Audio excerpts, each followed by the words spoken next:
پاکستان ایک عظیم الشان اسلامی ریاست اللہ تعالیٰ نے بزرگوں کی آہ و فغاں، ان کے اشکبار آنسوؤں کے صدقے میں عطا فرمایا، اور مجھے امید ہے تعالیٰ کی رحمت سے کہ اللہ تعالیٰ اپنے مقبول بندوں کے آنسوؤں کو رائگاں نہیں فرمائے گا، ساری دنیا سر پٹک لے، اللہ تعالیٰ اس پاکستان کو تابندہ پائندہ ہمیشہ قائم رکھے، اس کا سورج روشن رکھے، اور اس کے برے چاہنے والوں ہی کو کا سورج ڈوبو دے جو دشمن پاکستان۔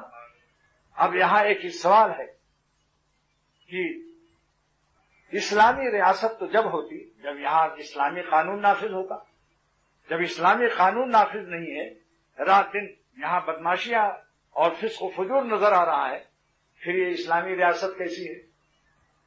تو اس کے معنی یہ ہے کہ جب یہ اسلامی ریاست نہیں تو آپ ہندوستان کو بلا کے ہدیہ دے دو، سمجھ لو جتنے ممالک اسلامیہ ہیں سب اسلامی ریاست ہے، اگرچہ داڑھی نہیں رکھتے وہ، نماز بھی اگر نہ پڑھیں، لیکن ساری اسلامی ریاستیں سارے عالم کی کائنات کی سب اسلامی سلطنت ہے۔ اب میں اس کی ایک بات پیش کرتا ہوں۔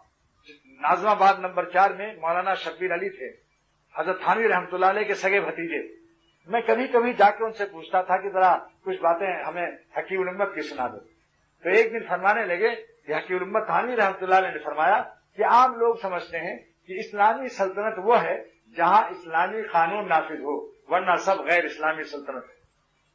فرمایا یہ غلط خیال ہے، اسلامی سلطنت اس سلطنت کا نام ہے جس کا سربراہ مسلمان ہو اور اسلامی قانون جاری کرنے کی طاقت رکھتا ہو، لیکن اگر نہیں کرتا اپنی نالائقی سے یا کسی بڑی مملکت سے خوف زدہ ہے یا پبلک سے خوف زدہ ہے تو وہ اسلامی سلطنت ہی رہے گی۔ اس کے 1 انچ زمین کی حفاظت فرض ہے، اور 1 انچ زمین کے لیے اگر کوئی شہید ہوگا تو شہادت اللہ کے یہاں اس کی قبول ہوگی۔ اس تعریف سے کہ اسلامی سلطنت کی تعریف ذرا آپ لوگ ذہن نشی کر لیں، اسلامی سلطنت کی تعریف یہ ہے کہ جس کا مسلمان پر سربراہ ہو اور اس کو اسلامی قانون نافذ کرنے کی قدرت حاصل ہو۔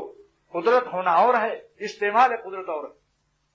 اپنی نالائقی سے ایک شخص اپنی قدرت کو استعمال نہیں کرتا، غلط استعمال کرتا ہے، تو کیا نعمت نہیں رہے گی؟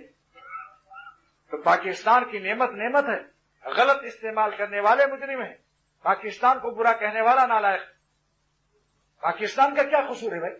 پاکستان کو یا آنکھوں کو تم بدنظری کرتے ہو، پھر آنکھوں کو گالیاں دی تو تمہارا غلط استعمال ہے، ورنہ انہی آنکھوں سے بیت اللہ دیکھو، روزے مبارک دیکھو، اللہ والوں کو دیکھو۔